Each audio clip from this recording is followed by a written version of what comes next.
would not have succeeded if the enabling legislation was not passed by the National Assembly and the Senate of Kenya. And because we are the majority, our two parties form the majority of the members of the two houses, history will be very kind on these members, because as we assess the progress made in the transformation of our country, there will be a very, very prominent chapter on the role that the National Assembly and the Senate played to actualize the flagship projects of the broad-based administration. Your Excellency, I've been given 20 minutes to say very many things. I'll try to keep the time, and we have agreed with the leaders of the houses that after the 20th minute, they can ring the bell. Your Excellency, the last 3 years have been phenomenal, because when you were sworn in, and iko kitabu, there is a booklet with the scorecard, so that you can help, you can be able to follow as we go through. I will not be able to say everything, but I will be able to give the key highlights in the 20 minutes which I have. So, Your Excellency the President, when you were sworn into office on 13th September 2022, the economy of Kenya was in bad shape because of a number of factors, mainly the disruption of the supply chains because of the war in Ukraine and Russia, the COVID-19 pandemic that has shut down our economy for more than a year, and other shocks, including the droughts that had ravaged our country. Because of these economic shocks, our economy was in bad shape. Kenya was one of the 6 countries in Africa that had been predicted to default in their sovereign debt, the others being Ethiopia, Chad, Ghana, Gambia, and Zambia. Out of the 6 countries, including Kenya, that had been predicted to default in their sovereign debt obligations, only Kenya survived. All the other 5 countries defaulted. Why? Because immediately you were sworn in office, you made very difficult, painful, and unpopular decisions that helped bring our economy back on track, including negotiating a G2G arrangement for the supply of crude oil, which was not available in 2022 September. People were queuing to buy petrol. And we saw the escalation of costs of petrol, which is a big contributor to inflation. It kept on increasing until it reached a high of 2018 shillings a litre. Over the last 3 years, Your Excellency, through your leadership and with the support of the broad-based administration, we've been able to bring down a number of macroeconomic indicators that were affecting our economic environment. Number 1, prices of essential commodities that had skyrocketed and therefore influencing the cost of living negatively have been stabilized over time, including unga from 250. Today, unga from 138 shillings going forward, you'll get your unga depending on the type of unga that you want to consume. But from 138 shillings, you'll get your unga. Your Excellency, fuel which had gone as high as 217, 218 shillings a litre has been going down continuously. Over time, losing over 40 shillings. Today we are at 178 a litre. Your Excellency, inflation, which was at 9.6% at that time, is now stable for more than a year. It has been somewhere between 3.5 and 4.5%, which is within the central bank preferred midpoint. The Central Bank of Kenya preferred midpoint for inflation is 5%, plus or minus 2.5%. we are below that CBK benchmark. Last month it was 4.3%.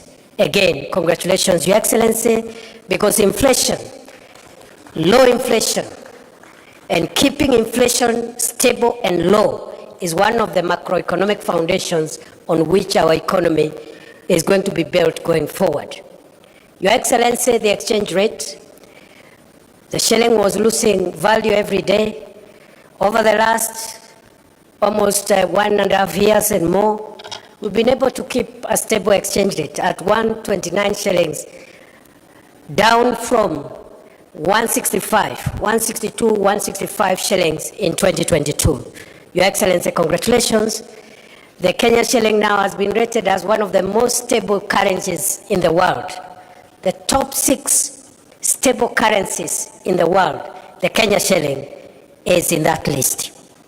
Your Excellency, over the last 3 years, again, due to difficult and popular but important decisions, we have now grown our cash reserve ratio. Our foreign exchange reserves have increased. In 2022, when you were being sworn in, people were booking dollars. Business people wanted to do export-import trade. They needed to pay for goods from overseas. They had to book dollars for dollars, and you could not get, if you ask for 10,000, they tell you we'll only get you 3,000 today. Next week we'll get you another 2,000, because we didn't have enough foreign exchange reserves. We have moved over the last 3 years, Your Excellency, under your leadership, from a low 5.7 billion US dollars, which is import cover for 2.5 months, to a historic high. I know the booklet says that we are at 12.3, but we have increased. The data from Central Bank on Thursday, we have hit a historic high, 14.6 billion US dollars, equivalent to 1.9 trillion Kenya shillings in foreign exchange reserve. Import cover of 6.2 towards 7 months of import cover. Kimani Ishungwa is an accountant. He's telling me it's not 6.2, it's 7 months import cover. Meaning even if the economy of Kenya was shut down for 7 months, we will still conduct our affairs without disrupting international trade, our export and import trade. This is historic. We've never been there before. Your Excellency, sir, on the economy, the other indicators are also looking good. I've talked about the strength of the currency. I've talked about low inflation. I've talked about the cash reserve ratio. I also want to talk about national savings. For 62 years, we had only saved 320 billion through NSSF. Okay? I know in the booklet, national savings comes as the last point, but I decided to bring it forward because it's part of the economic fundamentals that influence our macroeconomic stability. For 60 years, we only had savings through NSSF of 320 billion. In the last 3 years, in fact, 2 years, because we changed the law, again, courtesy of Parliament, we started implementing the law that Parliament passed 2 years ago. We have saved an additional 370 billion in 2 years. Today, savings stand at 690 billion Kenya shillings, projected to hit the 1 trillion shilling mark by the end of next year. Again, historic, because we have more than doubled our national savings in 2 years compared to what we had saved for 62 years. Your Excellency, all these macroeconomic indicators point to a better Kenya, a stronger economy. No wonder all the ratings of the Kenyan economy by international credit rating agencies have been positive on Kenya, from Standard & Poor's to Moody's. Kenya now has been upgraded to somewhere between B3, B-, a stable economy by sovereign credit rating companies which are global and therefore are not politically inclined. And therefore, this macroeconomic heavy lifting has taken us a bit of time, but we're in good place now. Going forward, the remaining part is easier because now we now move into the realm of microeconomics, that is putting money into the pockets of individual citizens, creating jobs and income opportunities, and also employment, jobs, household incomes, and that is where the other programs that we have rolled out are going to take us, as we are going to see. So that is how the economy has been stabilized over the last 3 years, and some of the interventions required parliamentary supports of the two houses of parliament, and we applaud parliament in its entirety for that support. Number two, Your Excellency, is agriculture. We have undertaken a number of agricultural transformation steps in the last 3 years as the broad-based administration. Number one, we started with the registration of farmers. Before then, we didn't have a database on farmers. And now we have a database of farmers. We know what they farm, the acreage of land, the kind of fertilizer they need, and where they are. And we are now having 7.3 million farmers whom we know what they need in terms of farm inputs. That was a major milestone of the achievement of this administration quite early within the first year. Number two, we've worked on the farm inputs to bring down prices of farm inputs, mainly fertilizer, from a high of 7,000 shillings per 50 kilogram bag of fertilizer to now the current 2,500 shillings per bag. We've also subsidized certified seeds to make them more affordable, and the result of these interventions have been to improve productivity in agriculture. Maize, for example, the staple crop, we have seen an increase in our maize production from 44 million bags in 2022 to 75 million bags last year, 2025.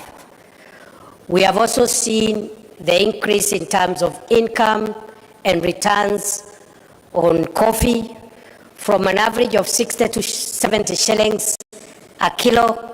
Today, a kilo of cherry, the farmers are getting somewhere between 120 and 160 shillings, more than double of what the prices were in 2022. Earnings from tea over the last years have improved from 154 billion in 2022 to last year 215 billion Kenya shillings, the highest returns from tea in the history of our country. We've also increased our production of sugar, because for a long time Kenya has been importing sugar.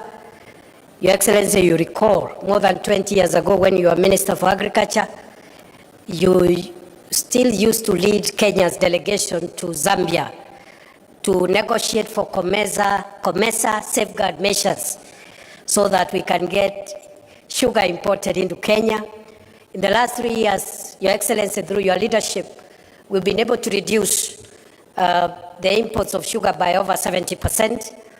The production has risen from 472,000 metric tons in 2022 to 815,000 metric tons in 2025. Through your leadership and with the help of both houses of parliament, we have been able to bring in a new law in the sector to eliminate cartels and to provide for partnering with private sector to lease government-owned sugar factories, Mumias, Nzoia, Chemelil, Sony. And today, we are now not just having an additional 200,000 acres under sugarcane production, but we are also having timely payment for farmers.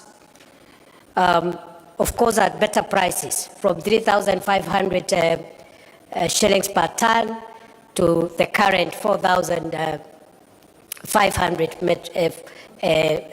shillings per ton. Your Excellency, because of these reforms, the cartels in the sugar industry have been dealt with, and in the next 2-3 years, Kenya will not require to import a single grain of sugar from anywhere. In fact, Kenya will start exporting sugar to the other countries in the region. Your Excellency, for the first time, farmers are being paid every 7 days for their delivery of cane, and workers are being paid at the end of the month. And for the first time since sugarcane growing was introduced in Kenya, sugarcane farmers are earning bonus, as you yourself has presided over the issuance of bonus in Mumias, and I'm sure for the other sugar factories, the bonuses should be coming at the end of the year. So that is what we've done for sugarcane. And in terms of milk production, Your Excellency, we've been able to increase production from 4.6 billion liters in 2022 to 5.3 billion liters last year. Our exports of dairy products have also increased by 92% to last year's 9.4 billion shillings worth of exports of dairy products. Your Excellency, we have also in the livestock sector been able to start installing milk coolers to provide longevity for milk and avoid wasting milk, which has been going bad. But also we have vaccinated 7.9 animals. We have also been able to increase our meat exports, which were 12.9 billion shillings last year.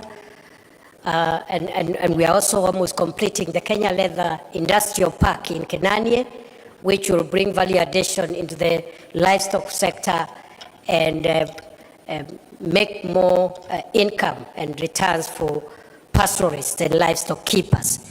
Your Excellency, sir, I can also highlight a few things we've done in the blue economy because of the counties in the coast and counties around Lake Victoria that depend on blue economy.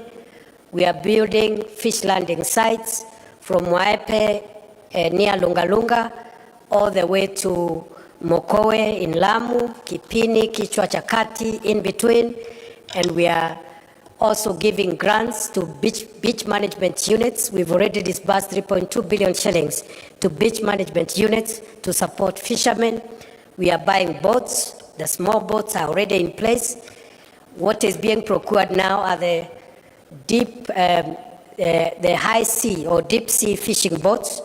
And we are collaborating with county governments to fasten that procurement so that we can have boats that can go into the deep sea and bring better fish and more valuable fish.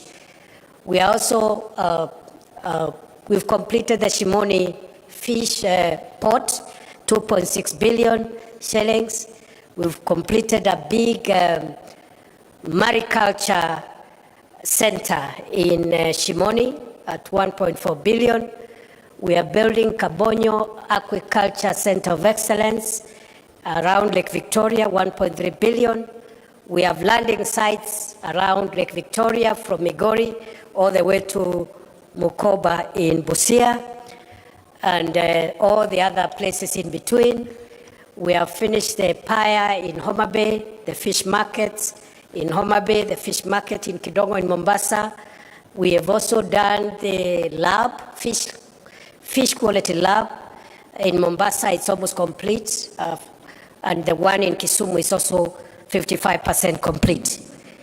We are also providing pond liners and cages for fish cage farming, and also providing predator nets to encourage inland fish farming.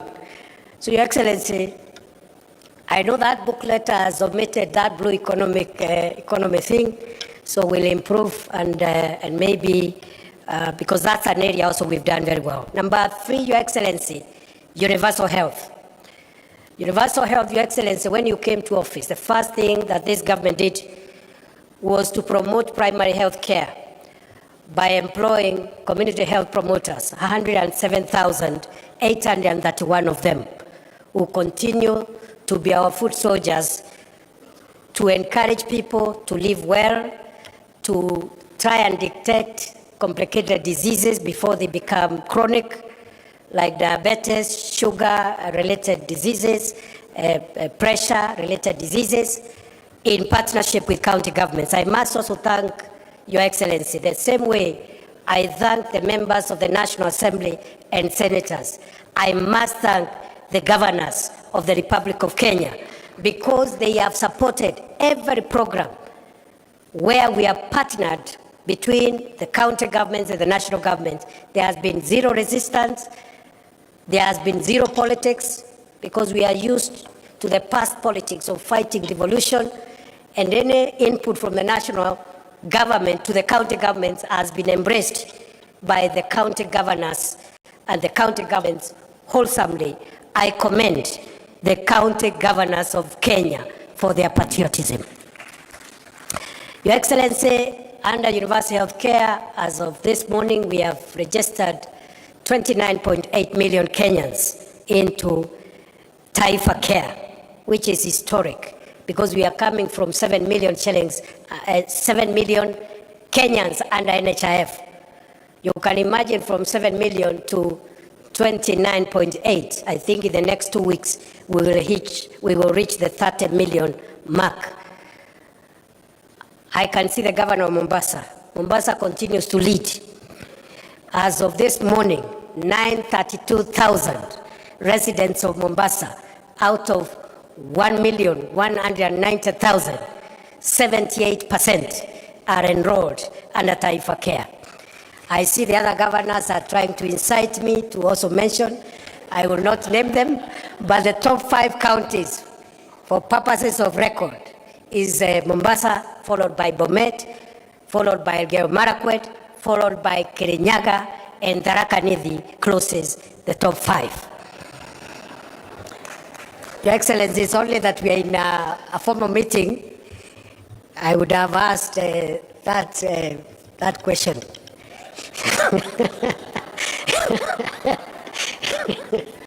Your Excellency, sir, what we need to fine-tune to improve our universal health care going forward are 3 things. 1, we need to improve on the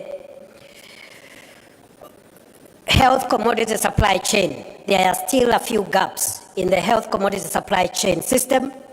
Number 2, we need to improve on the actuarials of the universal health coverage to make sure the premiums that are paid are able to provide quality packages for all kinds of treatments across the board. And thirdly, we need to fine-tune the issue of fraud. We must fight fraud. The biggest threat to any public insurance, medical insurance around the world, in all countries, the biggest threat is fraudulent claims. We must overcome that challenge, detect fraud, deal with it when it happens, and make sure that we secure UHC into the future.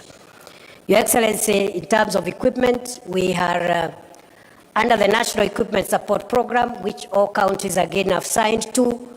We are placing specialized equipment to replace the now decommissioned MES program with the National Equipment Support Program. So we've made a lot of strides in the health sector. In terms of education, number 4, Your Excellency, education. When you were sworn in office, there was a lot of hue and cry. Everywhere we went, citizens used to tell you and to tell the rest of us, if you get into office, abolish CBC. Today that noise has died completely. Why? Because immediately you were sworn in office, you established the Presidential Working Party on education reforms. High-level experts, stakeholders, students, lecturers, and all the people in that space contributed to the streamlining, the reforms that we have implemented that streamline the CBC program transition has been going on. We just transited into grade 10. I'm told we are now 99-point-something% transition into grade 10 in the 3 pathways. There's still work to do, but at least we provided clarity on the CBC program. We have employed 100,000 teachers. Our commitment in the manifesto was 116,000 teachers. We will close the gap this year, and we will celebrate that milestone as well, because we discovered during our campaigns that there was a poor student-teacher ratio. By that time, it was 1 teacher for 45 pupils or students. Today, we have reduced that ratio from 1 to 45 to 1 to 29, one of the best in the world. Even the developed countries, it is somewhere between 1 to 25 and 1 to 30. So we are doing well. The textbook ratio in our country is among the best in the world, 1 to 1. The textbook student ratio of Kenya is among the best in the world, 1 textbook for 1 pupil or student. Your Excellency, we have built 23,000 classrooms. 7,000 of those classrooms have been built by members of parliament from the National Assembly through CDF. And 15,000 classrooms have been built through the national government. Your Excellency, we have also been able to employ 3,300 tutors for our TVETs, and we have also achieved a number of things. Number one, we have increased the budget in education from where it was in 2022 when you took over. The education budget was 500 billion. Last year, it was 702 billion. This year, it will be 738 billion. Going forward, we also have increased capitation for universities. Funding for our universities has moved from 45 billion in 2022 to 82 billion last year. Funding for the Higher Education Loans Board to provide loans has increased from 17 billion in 2022 to 41 billion last year. In terms of tertiary education, Your Excellency, what have we done? Number one, we have increased enrollment, because when you came to office, there were more students in universities than in tertiary institutions, which is it's not the way it should be. There should be more students at the lower levels, including tertiary institutions, and less in the university. We are trying to correct that anomaly. In 2022, we had 297,000 students in TVETs. Today, we are at 718,000, 3 times more. Your Excellency, we have employed 3,300 teachers for TVETs. We are equipping the TVETs, and we have brought policy changes in that space to increase the number of people who access TVETs. We have brought the modularization policy, where you come, if you are a Juakali person, you do 1 module, you continue doing your business. When you get some time, you come back and do another module, and over time, you accumulate. You don't have to stay in the TVET for 3 years. If you are already engaged in other things, you can pursue your TVET education in a modular form. We have introduced the dual training policy, and we have introduced the recognition of prior learning, which helps to certify those who are prior learning, but they don't have certification in technical related subjects. That's what we have done on education. That's number 4. I'm not doing so well. Number 5, Your Excellency, is infrastructure. And infrastructure, I'll speak about 4 things. One is the roads program that I had stalled. In 2022, many roads had stalled because of lack of money. Those roads stalled in 2019, 2020, 2021. There was no money. When you were sworn in office, President William Ruto, we had pending bills in the road sector of about 190 billion. Those bills were verified, and they came to 177 billion. They have all been paid. The 177 billion of pending bills has been cleared by the Broadbased administration. And thanks to Parliament, because they helped us pass some of the regulations that has helped us have innovative financing models and securitizing part of the fuel levy to be able to clear those bills. In the last 3 years, we have completed 2,143 kilometers of road.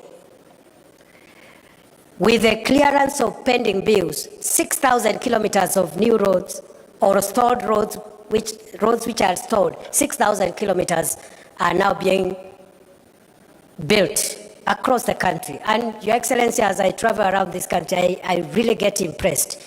Some of the areas where citizens had given up hope on tarmac roads, I have seen those roads with my own eyes. Niseme nisiseme. From Mandera to Ramu, to kutoka Lamu, Gare, from Gare, Elwak, Kobo, Kotulo, Tarbaj, Wajia, Samata, Modogashe, Garbatura, Kulamawe, Isiolo. 750 kilometers of a road under this administration for the first time in northern Kenya. 750 kilometers, the largest, the longest single road project ever to be initiated in the Republic of Kenya. Karibu niulize Rais Ruto ni fire si fire. But since this is a formal meeting, sitauliza. There is another road which had been approved to be graveled, but President Ruto changed the instructions and said it should be tarmacked. From Lamu Port to Ijara to Garissa, all the way to Isiolo, 421 kilometers. It's being tarmacked as we speak. Over 50% of that road is now has been done. I have seen roads which have been forgotten, like Taveta, Chala, Njukini, Olerai, Rombo, Ilasit. It's now okay. It's almost work in progress. I've seen the dwelling of Changamwe, Mariakani. I've seen the dwelling of Mtwapa to Kilifi, going into Malindi is ongoing. And the flagship one, Rironi, Mau Summit, which is being worked on as we speak. So there's a lot of progress. That is the roads. Electricity, we have increased the connectivity of electricity from 8.8 million households in 2022 to 10.3 million households in 2025. And we are on course towards universal electrification by 2030, as was envisaged in Vision 2030. Our connectivity in electricity now is 66% nationally, one of the highest in Africa. Some of the African countries are still at 11%, 18%. Your Excellency, in terms of affordable housing, markets, and hostels, this is part of public infrastructure. And we've done well in that front. 230 active sites in 44 counties. Contracts now approaching, with the new contracts that are being signed now, we are approaching 800 billion of contracts under affordable housing, markets, and hostels. Already, 254,000 units under construction. Some of them have been handed over. 450 markets across Kenya. And 177,000 bed capacity for hostels. And then we are also providing institutional housing for our security forces, from Kenya Defense Forces to National Youth Service, to Kenya Police Service, Kenya Prison Service, 28,000 for Kenya Prison Service, units ongoing, 7,500 for the police, 15,000 for KDF, and the list is long. That is what we've been able to achieve under affordable housing, markets, hostels, and institutional building space. So in infrastructure, I will also put in ICT achievements. What have we done in the last 3 years? 30,000 kilometers of fiber optic connectivity, 316 ICT hubs complete and are being used, another 400 under construction, ICT hubs. We have business process outsourcing centers which are operational. One is in Tatu City and a few others. We also have, in that space of ICT, we have distributed 20,000 devices, computers, in many of our ICT hubs. That is what we've done in infrastructure. Number 6, jobs. Very quickly, this affordable housing, hostels, and markets program has created 500,000 jobs. The target is to reach 1 million jobs by the end of the year. The ICT hubs and the Kazi Mtandaoni program, 300,000 jobs. Other than the 500,000 jobs in the housing and the hostel space, we have Climate Works, which has created opportunities for 142,000 young people, starting with the Nairobi River project, but also in other projects. Your Excellency, we have Kazi Kwa Ground, and the Kazi Kwa Ground is the 100,000 teachers you have employed. It is the 500,000 teachers under affordable housing and hostels. It is the 142,000 climate works. It is in 10,000 security officers recruited in the last 3 years, the police, the military, and it is also in the many other recruitments we are doing in the public sector, and the many opportunities created in the private sector because the economy is recovering. Kazi Kwa Ground. Under the Kazi Mtandaoni, I have said 300,000 people, young people are working. Under Kazi Maju, 538,000 young people working abroad under Kazi Maju. And they have not gone there by chance or by trial and error. It's because of deliberate government interventions. Which ones? Eradicating recruitment cartels and fake agencies, signing bilateral labor agreements to protect our workers abroad, providing a green channel for passports of young people who have a contract so that in 2 days they get a passport, providing a grant to assist them buy a ticket and acquire a passport through the Youth Enterprise Fund. These interventions is what has promoted the Kazi Maju program. We have now 538,000 young people. We want to target 1 million young people by the end of the year under Kazi Maju. Enterprise support for young people. The Nyota program, Your Excellency, which you have been presiding over, the first component of Nyota, which is business support, has reached 123,000 young people. All the components of Nyota will reach 820,000 young people. And you have directed us to look for ways of expanding that number into 1 million, even 2 million. And we are working on it, both under the Nyota program and also the KJET program, which is a 20 billion program which will equip small enterprises with the equipment they require to increase their productivity. And we are working on that, Your Excellency, to ensure that between KJET and Nyota, we have somewhere between 1.5 and 2 million young people reached under business support, equipment support, and on-the-job experience, and AGPO opportunities, and RPL, which are the components that we are working on. That's what we've done in the job space. Very quickly, sports. Since 1987, we've never built a stadium. The 2 stadia which were there, the main one, Kasarani and Nyayo, were dilapidated. President Ruto and his broad-based administration has been able to renovate Kasarani to FIFA standards, and also Nyayo. But we have also built the most iconic sports stadium in this part of the world, the Talanta Sports City, which is going to be like our main flagship sports city for our country, and as we look forward to hosting AFCON next year. Your Excellency, you're building another 24 stadiums in other parts of the country, from Nanyuki to Voi to Wajir to Homa Bay is complete, Kitui is complete, Kinoru in Meru is complete, and many others. Your Excellency, allow me to talk about security reforms as I wind up. We've been able to introduce the Police Equipment Modernization Program, which has helped us to crush terrorism and banditry. We've now suppressed the terror that was being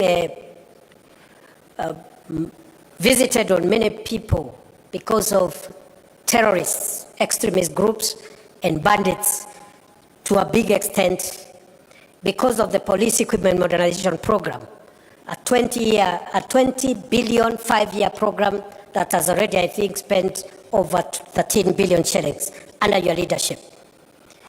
You are implementing, or we are implementing, the police reforms in terms of welfare. Just last week, an announcement was made for increment of their salaries. The lowest prison warder and police officer will get an increase of 48% of their basic salary. This has not been done in a long time. We are building houses for them. We are providing medical and life cover for them if they get hurt in the line of duty. Your Excellency, for the KDF, the modernization program is also running smoothly, and we want to thank you for those reforms. In terms of our road traffic safety, just this week we went live on instant fines. That should be able to reduce the road accidents and make drivers accountable. And we are going to see a drastic reduction of road accidents because of the cameras and the instant fines that we have introduced. So that's what we've done. Allow me to end, Your Excellency. I know I've exceeded my time. I don't know why the leaders have not rung the bell. Let me finish by projecting the future. As you have led us, Your Excellency, you have told us Kenya is punching below its weight. For far too long, we are struggling, yet our potential is big. Through your leadership, Your Excellency, we've been able to crack the difficult issue of how we finance our modernization and transformation. And you have told us it is possible for us in one generation, as has been done in Singapore, Malaysia, South Korea. We are able to transform Kenya from the third world economy status to the first world. Other countries have done it, we can do it. China, for example, pulled 800 million people from poverty in 40 years, between 1971 and 2021. We can do it in one generation. And you have led us, and on this one, once again, I thank our parliamentarians. Just yesterday, we saw the signing into law of the National Infrastructure Fund Act, a bold measure that will define our future and will set Kenya free, economically speaking.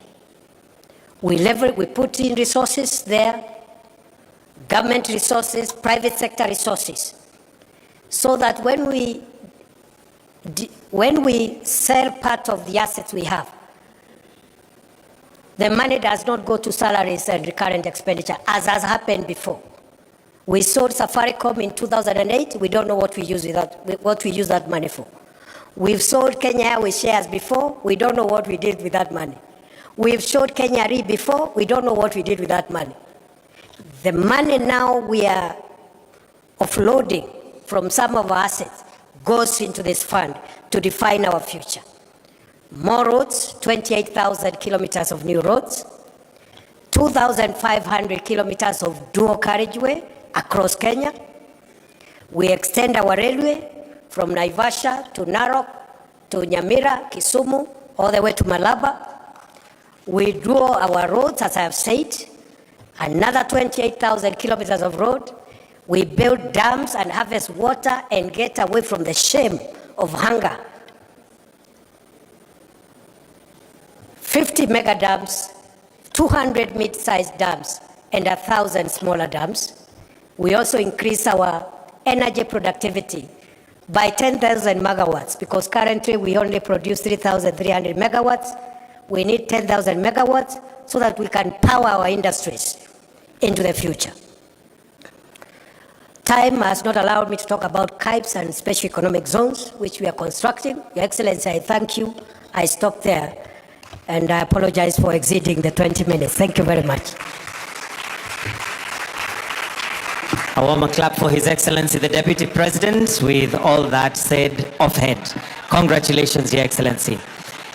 Your Excellency, with your permission, allow me to now call on Agnes Zani, the Chairperson Committee, to oversee the implementation of the 10-point agenda and the NADCO report. Let's give her a warm welcome as she gets on stage. Thank you very much. Your Excellency, the President of the Republic of Kenya, Dr. William Samoei Ruto, and the Principal of UDA, Honorable Oburu Oginga, the Principal of ODM, Deputy President, Your Excellency, present, Cabinet Secretaries present, Excellency Governors present, Members of Parliament, Joint Committee. We stand at a very important time in the transformation of Kenya. We've just had a very detailed report that has been given by the Deputy President. We are coming in as the committee that was tasked to look at specific aspects of that development, just an aspect of it, which is the 10-point agenda. Because of time, I will not go into what the 10-point agenda is, because very shortly we'll go into its implementation. I just want to state here that when we talk about the implementation of the 10-point agenda, it is ongoing, has been ongoing for a very long time, and will keep on going because it sets the path for a developmentalist agenda, for a transformative agenda that changes this country forever. We are the players for that particular process at this time. We need to be able to ensure that we can change our economic, our social, our political development, and make changes that are very, very critical. We are one of the countries with the largest percentage of the youth badge who need the space to be able to develop. Therefore, this 10-point agenda should not just be seen as a 10-point agenda. Indeed, it sets a policy framework for how we can progress this country by looking at the various aspects.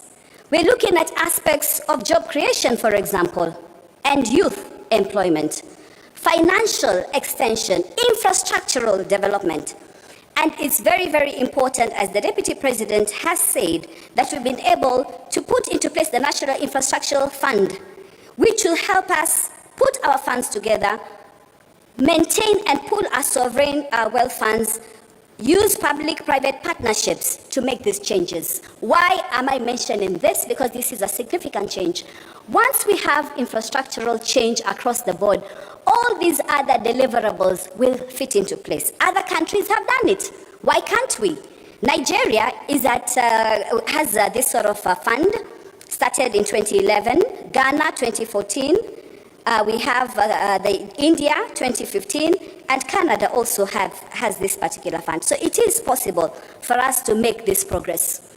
What have we come in to do as the committee to oversee the implementation of the 10-point agenda and the NADCO report? The NADCO report 2013, of course, 2023, of course, gave a raft of measures that are very, very key for implementation.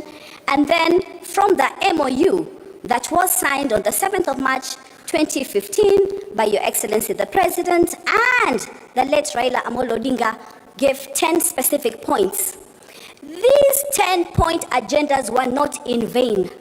These point agendas, entrenched also in the NADCO report, meant that in the recommendations, they stated that a committee should come and oversee overlook, give information about the progress of where we are in this agenda.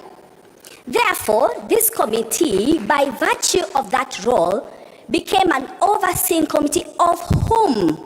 Of duty bearers. And who are these duty bearers? The Executive Office of the President, we have the various ministries, we have the various commissions, we have the various organs, we have the judiciary, we have independent commissions who have been doing this implementation.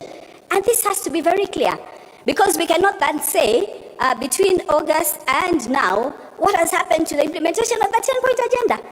It is ongoing, ever has been ongoing, and even from what His Excellency, the Deputy President, has indicated, various issues have been going.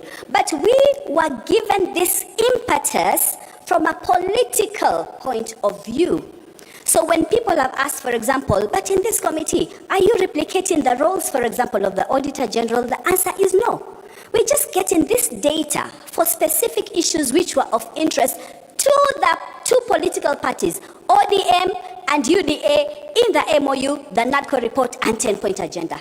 And this is what we've come to do this morning, give the implementation status in terms of each of those 10-point agenda, so that we can see and we can demonstrate that progress has gone on. So this committee, of course, was established on the 6th of August via statement from His Excellency the President and also from the late Raila Amolo Odinga. Now, as the ODM principal, we have Dr. Oburu. So there is perpetuity and continuity in this very, very critical process.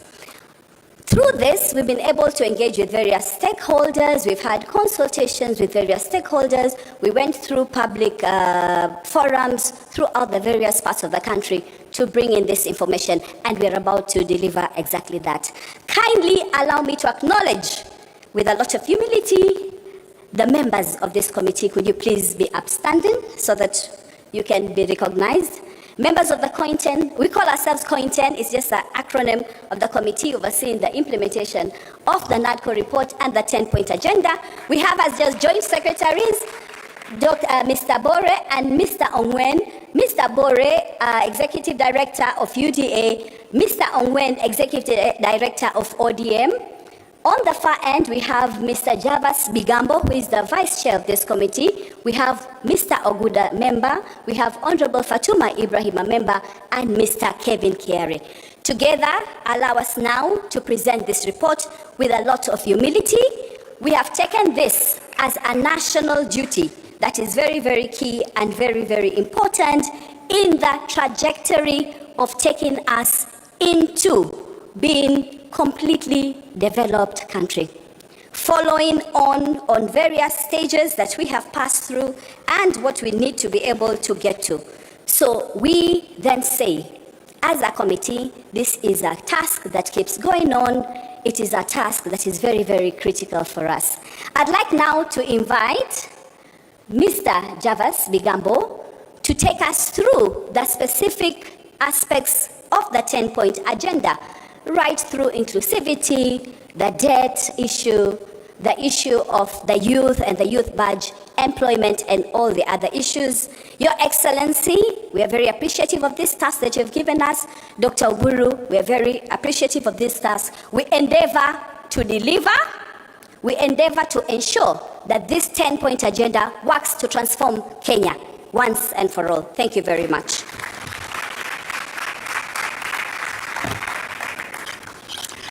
Your Excellency, President William Ruto, President of the Republic of Kenya and Party Leader of UDA, Your Excellency, the Deputy President, Honorable Senator Dr. Oburu Oginga, the Party Leader of ODM, distinguished Honorable Members of Parliament, and Kenyans. We, as the committee overseeing the implementation of the 10-point agenda, are glad to come before you to make this presentation. Various key issues that are marked as achievements have been enumerated by His Excellency the Deputy President, and I will not go much into that. And given that all of us here have got copies of this 10-point agenda, I'll only make brief highlights under each section.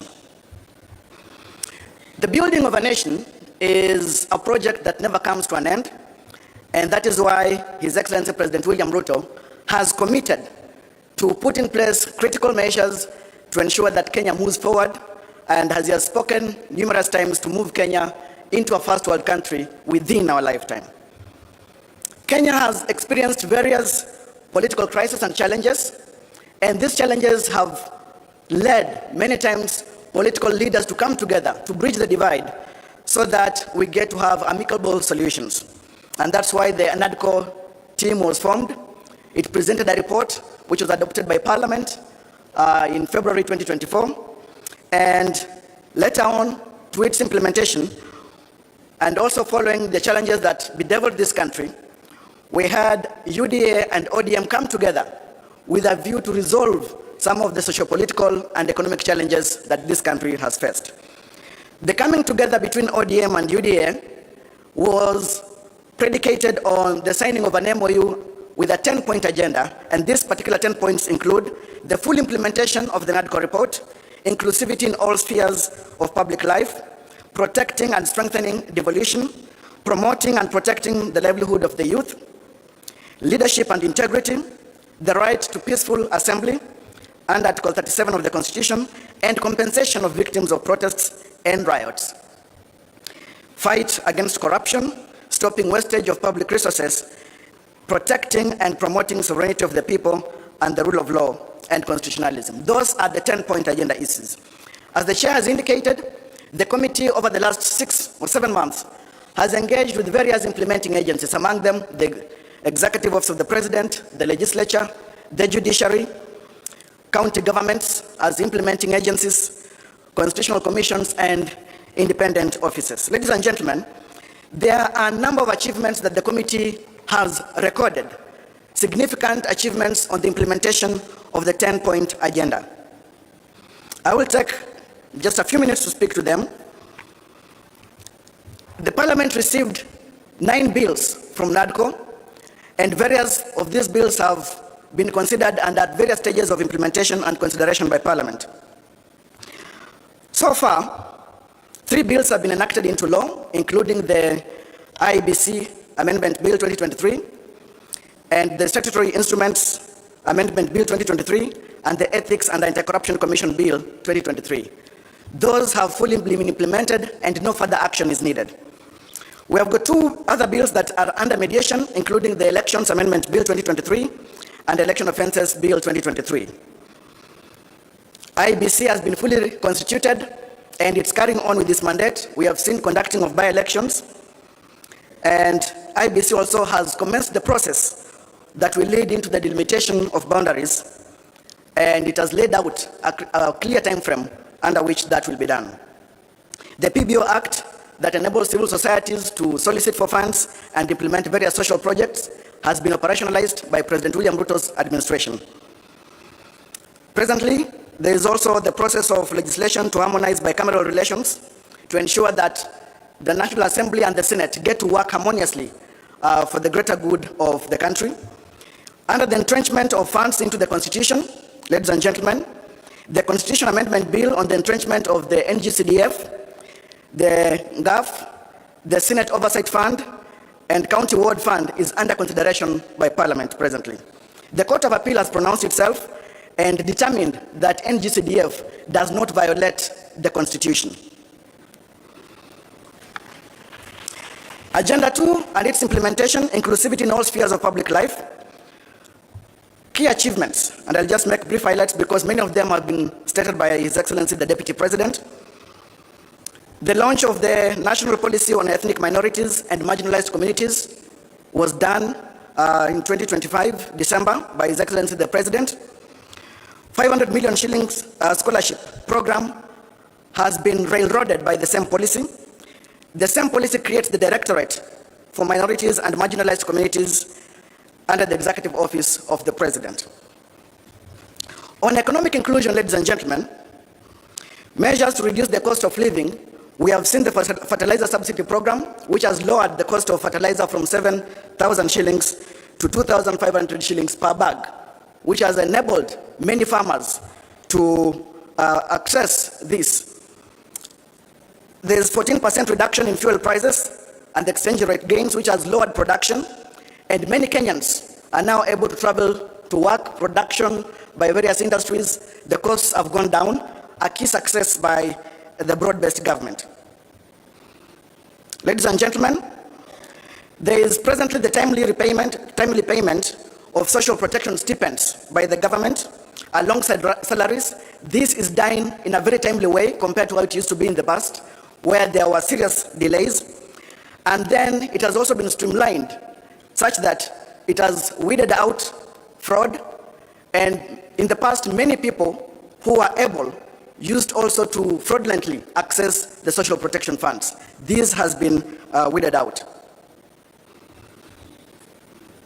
The Equalization Fund allocation to support development and service delivery in the marginalized areas has been increased from 5 billion shillings to 9.6 billion shillings, a key achievement under the broad-based government.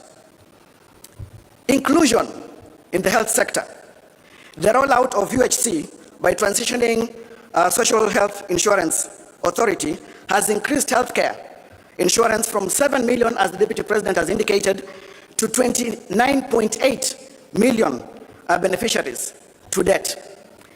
And this is a key achievement that is on record under the broad-based government.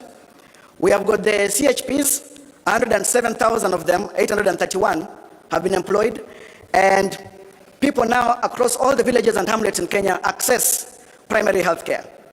Share premiums for 1.5 indigents are being paid by the government. When it comes to education as an inclusion aspect, 100,000 teachers have been recruited since 2022. And as the Deputy President indicated, this has largely increased the teacher-student ratio. 23,000 classrooms and 1,000 laboratories are under construction, a major achievement that is ongoing. The committee has also noted that university allocation has increased from 45 billion to 82 billion shillings. The HELP scholarship funding has increased also to 41 billion shillings. These are self-evident achievements under the broad-based government in the period under consideration. Rural and infrastructure inclusion, 260,000 affordable housing units are under construction, creating thousands and thousands of jobs for young people, the youth, and various professionals, architects, lawyers, engineers. And this is a celebrated score of achievement under the broad-based government. 450 markets are being constructed nationwide across all the 47 counties, and 6,000 kilometers of roads under construction. Protection and strengthening devolution. Key implementation here and achievements, Your Excellency, we have had the equitable share revenue to counties increased from 385 billion shillings to 415 billion in the financial year 2025-2026, and in this financial year it's projected that this is going to increase to 450 billion shillings. Access of funds to county governments, and this increase in shareable revenue is a major gain for devolution, and the broad-based government is evidently keen to protect and advance devolution in Kenya. Counties now receive timely monthly disbursements with no pending carryovers as of June 30th, 2025. Your Excellency, under Agenda 4, promoting and protecting livelihoods for young people, we have got many key achievements. So far, for instance, Your Excellency, the committee has recorded that over 90,000 young people from all 1,450 wards are undergoing training in the country. Over 121,000 youth, together with 110,000 youth from Kakuma and Dadaab, these are refugee camps, have received business training, mentorship, and startup grants of 25,000 shillings, being an initial of the wholesome 50,000 shillings that they will ultimately receive. Your Excellency, the Nyota program is a major success, which has created opportunities for over 820,000 young entrepreneurs aged between 18 and 29 years. Your Excellency, across all 1,450 wards, there is the 50-50 gender parity, and the Nyota program has really impacted lives of thousands of young people in the country. Additional employment initiatives have created and increased opportunities for young people in the country. 640,000 jobs have been created through affordable housing program, with 7,000 professionals who have been onboarded. Your Excellency, the construction of stadia has also increased the creation of jobs for youth and professionals across the country. 20,000 jobs have been created through the Climate Works program. Under leadership and integrity, Your Excellency, as agenda number 5, the broad-based government has ensured the enactment of the Conflict of Interest Act, which you assented into law on the 30th of June or July 2025, which has now been operationalized. This act strengthens the government's commitment in combating graft and regulating and reducing conflict of interest within the public sector. Agenda number 6, Your Excellency, the right to peaceful assembly as enshrined in Article 37 of the Constitution, and compensation of victims of protests and riots. The government has set aside 2 billion shillings for compensation of victims of protests in the first supplementary budget of the financial year 2025-2026. This will go with the compensation of victims of protests and human rights violations. Your Excellency, 4 days ago, a panel of experts for compensation of victims was gazetted by the head of public service under a framework that will be developed by the Kenya National Commission on Human Rights, and already these railroads the compensation of victims, which has been a key issue raised by even citizens whenever we've been moving around the counties in the public participation process. From 2023 to 2025, IPOA has handled 820 cases of alleged police misconduct during public order management, securing convictions for 35 cases involving 49 officers, and recommending disciplinary action against 30 officers. This has been done by IPOA. The demonstration bill, which sought to restrict the right to assembly of protesters, was withdrawn. This was initially intended to curtail the rights. The Ministry of Interior and National Administration has issued policy directives limiting excessive use of force and strengthening training and retooling of police officers for lawful crowd management.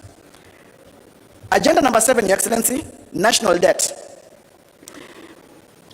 The broad-based government, ladies and gentlemen, has commissioned a comprehensive forensic audit of the public debt by the Office of the Auditor General to strengthen transparency, verify utilization of borrowed funds, and this has been an issue within the public, the issue of auditing our public debt.